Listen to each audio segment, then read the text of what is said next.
Hola, bienvenidos. Iniciamos una nueva edición de nuestro informativo Euronews hoy, pendientes de la situación en la ciudad española de Ceuta, a la que han llegado en estas últimas horas miles de migrantes procedentes de Marruecos. Tensión migratoria en una de las fronteras sur de Europa, en pleno desencuentro diplomático entre España y Marruecos.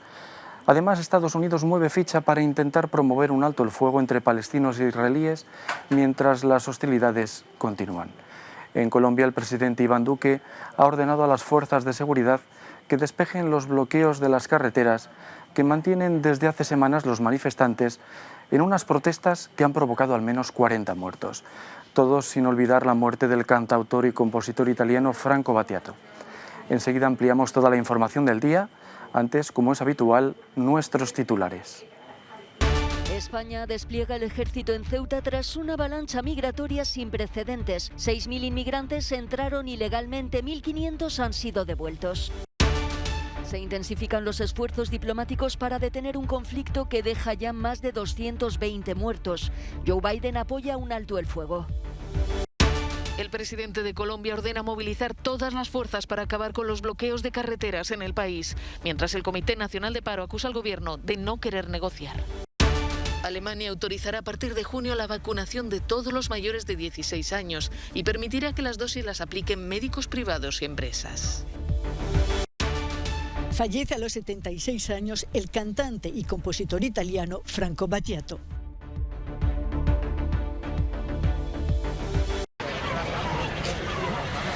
España devuelve en caliente a 1.500 de los 6.000 inmigrantes que entraron ilegalmente en Ceuta y despliega el ejército.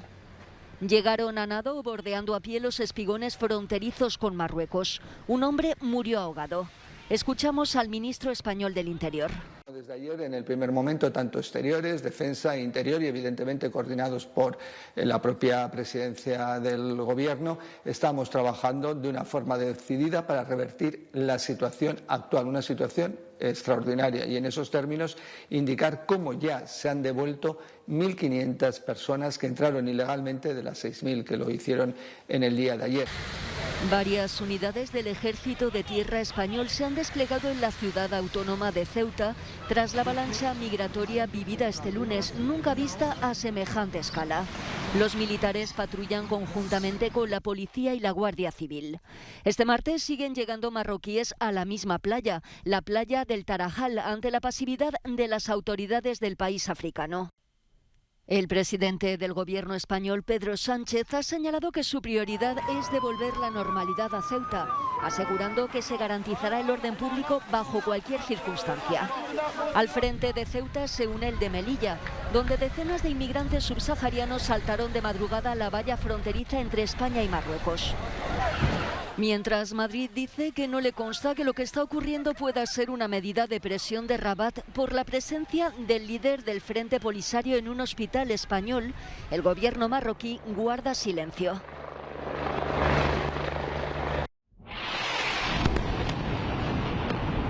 Mientras las bombas siguen cayendo en Gaza y los cohetes en Israel, se intensifican los esfuerzos diplomáticos. El ejército israelí dice que sus ataques van dirigidos contra la infraestructura de las milicias de Hamás, asegurando que ya han destruido túneles y las casas de 9 de sus comandantes. Respecto a los esfuerzos diplomáticos, el presidente de Estados Unidos ha expresado su apoyo a un alto el fuego durante una llamada con el primer ministro israelí Benjamin Netanyahu. Joe Biden le comunicó el compromiso de Estados Unidos, Egipto y otros aliados en ese sentido, aunque no le pidió el cese inmediato de las hostilidades.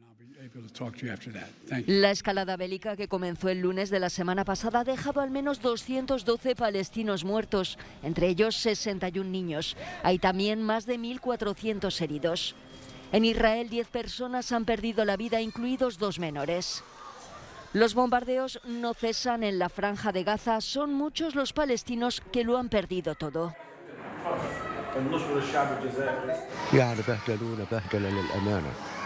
Estamos totalmente perdidos. Nadie imaginó que saldríamos con vida de nuestras casas. Pensábamos que moriríamos esa noche.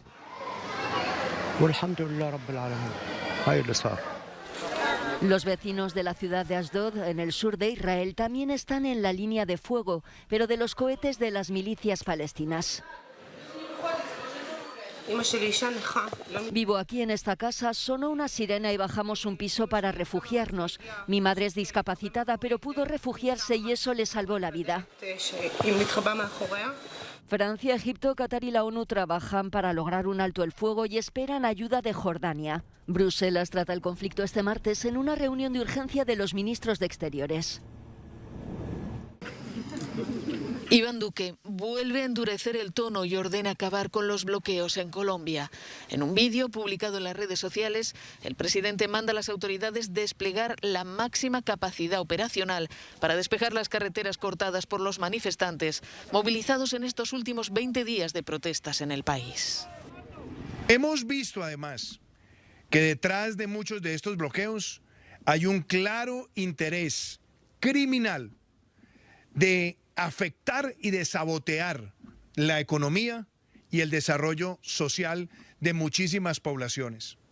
Hemos dado instrucciones a todos los niveles de fuerza pública para que en los territorios de Colombia, con alcaldes y gobernadores, desplieguen su máxima capacidad operacional para que dentro de la proporcionalidad y dentro del estricto cumplimiento de los derechos humanos y su protección, le permitan a todos los colombianos recuperar la movilidad.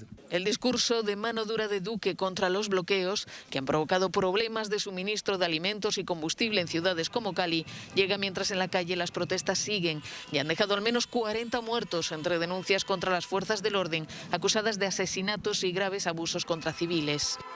La movilización es fruto de profundos malestares, como explica el subdirector de la Fundación Paz y Reconciliación. Primera explicación, hay hambre. Y la gente está cansada de aguantar hambre y de vivir mal.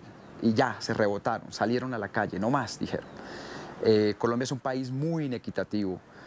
20 millones de personas en 50 millones no pueden poner 3 platos de comida en su mesa al día. Indígenas, feministas, estudiantes, entre otros grupos, claman contra la pobreza, la desigualdad y la violencia en un marco de crisis agudizada por la pandemia. Mientras, el Comité de Paro Nacional, conformado por sindicatos y centrales obreras, acusó este lunes al gobierno de no querer negociar ni brindar garantías para las protestas sociales. El ciclón extremadamente severo Tokte ha tocado tierra en la India, causando al menos 14 muertos y más de 200.000 evacuados. Los estados más afectados se sitúan en la costa occidental del país asiático, con fuertes vientos que podrían alcanzar los 185 kilómetros por hora. Antes de tocar tierra, el ciclón golpeó con fuerza el estado de Maharashtra, el más afectado por la COVID, cuya capital es Bombay. Y es que a esta catástrofe natural viene a unirse la de la pandemia, que este martes en la India ha alcanzado el triste récord de 4.329 fallecidos y 25 millones de contagiados. La Fuerza Nacional de Respuesta a Desastres India desplegó 100 equipos para colaborar en las tareas de evacuación y rescate y pidió la suspensión de todas las actividades pesqueras. Pero pese a estas advertencias, la Armada tuvo que acudir en ayuda de varias embarcaciones en el mar Arábigo, rescatando a más de 400 personas.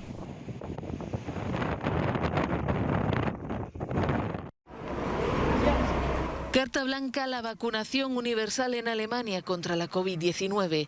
A partir del próximo 7 de junio, todos los alemanes mayores de 16 años que lo deseen podrán vacunarse. Es más, el gobierno quiere favorecer tanto la inmunización que desde esa fecha las dosis podrán aplicarlas también médicos privados y empresas. Puedo garantizarles con mucha certeza que todos los que quieran vacunarse para protegerse a sí mismos y a los demás podrán hacerlo en las próximas semanas y hasta bien entrado el verano, explica el ministro de Sanidad.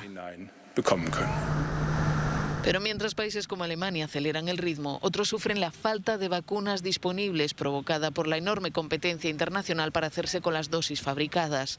La OMS alerta de que el mecanismo COVAX para favorecer un acceso equitativo necesita de forma urgente 190 millones de dosis. Pfizer se ha comprometido a suministrar 40 millones de dosis a COVAX este año, pero la mayoría de ellas llegarán en la segunda mitad de 2021 y necesitamos dosis ahora mismo. Les pido que adelanten las entregas lo antes posible, pide el director general de la OMS. Ucrania ejemplifica este déficit grave de vacunas. Solo 8.300 personas han sido inmunizadas en un país con 42 millones de habitantes. Una situación provocada en parte por las luchas políticas internas y los problemas económicos. La competencia en el mercado mundial ha hecho realmente difícil que Ucrania pueda ampliar su programa de vacunación, explica una portavoz de UNICEF. Gracias a la vacunación masiva, el Reino Unido acaba de levantar la prohibición de viajar al extranjero. También reabre los espacios interiores de hostelería. Ahora lo que preocupa al gobierno de Londres es la multiplicación de casos de la variante india, mucho más contagiosa. Hay 86 municipios con 5 o más casos confirmados. El lugar que más nos inquieta es Bedford, donde estamos aumentando las pruebas. El Reino Unido ya ha registrado más de 2.300 casos de la variante india. En algunos municipios los contagios se han duplicado en una semana. La esperanza es que las vacunas de Pfizer y Moderna demuestren su eficacia. Ser uno de los destinos turísticos más famosos del mundo tiene muchas ventajas, pero una crisis como la pandemia puede causar graves daños financieros y ningún lugar es intocable. En el último año, muchos negocios en la isla de Mykonos han luchado por sobrevivir. Este propietario de hotel nos cuenta su experiencia.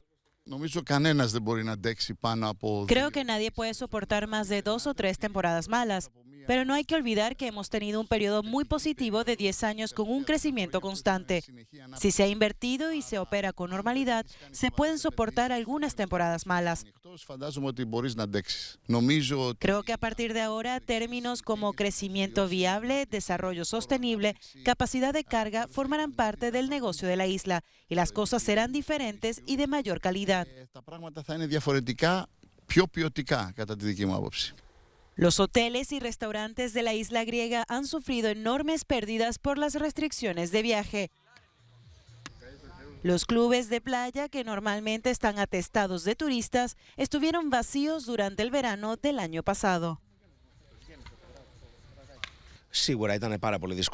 Fue muy difícil para todos, propietarios y temporeros, con respecto a la incertidumbre que tuvimos con esta temporada pasada. Muchas personas han decidido dejar definitivamente el sector y trabajar en otras áreas, lejos de la hostelería y de la restauración, lejos del turismo en general. El año pasado el PIB de Grecia perdió un 6%. Sin embargo, según las últimas proyecciones, se espera que el turismo impulse la economía griega en un 2% este año. Otra temporada turística como la anterior puede tener un impacto desastroso en el sector. Sin embargo, en Mykonos los empresarios creen que cuando la pandemia termine, se producirá un nuevo boom turístico.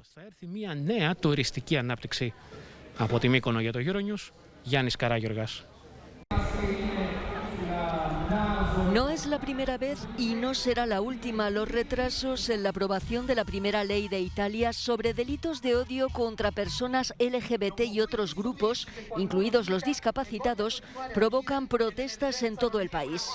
Miles de personas se reunían en una de las plazas más grandes de Roma, exigiendo que se les tenga en cuenta. No podemos cogernos de la mano en público. Vivir en un lugar donde no hay una ley que nos defienda es una pesadilla. Queremos ser libres para vivir como lo hacen otras personas, sin sentirnos constantemente ansiosas y asustadas todo el tiempo.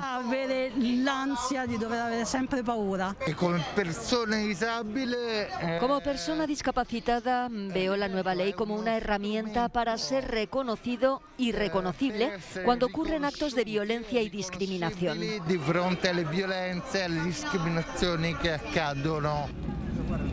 Hace unos meses Orazio fue víctima de un ataque verbal y físico. Al recordar ese momento nos cuenta por qué decidió no denunciar el caso. Si hubiera habido una ley entonces, habría denunciado el caso. Decidí no hacerlo porque pensaba que nadie iba a escuchar mi historia y reconocerla, y que al final las autoridades no harían nada al respecto. Italia sigue siendo uno de los pocos países europeos que no ha aprobado una ley que castigue la discriminación y la violencia homofóbicas. Mientras estas personas salían a la calle instando al Parlamento a abordar el problema, los delitos de odio contra las personas LGBT siguen siendo un motivo de preocupación en Italia. Hubo protestas y también contraprotestas. En contra de la ley, los partidos de extrema derecha y la Iglesia Católica. Según distintas asociaciones, en Italia se produce algún episodio violento contra personas del colectivo LGBT cada 3 días. Esta asociación, con sede en Roma, ofrece apoyo psicológico y servicios de ayuda en línea para las víctimas de delitos de odio. Aquí los voluntarios atienden un promedio de 60 llamadas a la semana. También brindan asesoría legal. Este gobierno estará en el cargo 1 año y medio más. No queda mucho tiempo. Si se modifica la ley propuesta, hay que enviarla de vuelta a la Cámara Baja para su aprobación. Pero sabemos que en otoño la prioridad será el proyecto de ley de presupuestos. Si esto sucede, no queda tiempo para pasarlo. Por lo tanto, instamos al Parlamento a que apruebe la versión original de inmediato. Aunque la ley ha recibido el visto bueno de la Comisión de Justicia del Senado, aún no se ha fijado una fecha para el debate en la Cámara Alta. Muchos temen que los políticos de extrema derecha, incluido el partido de la Liga, retrasen aún más su aprobación.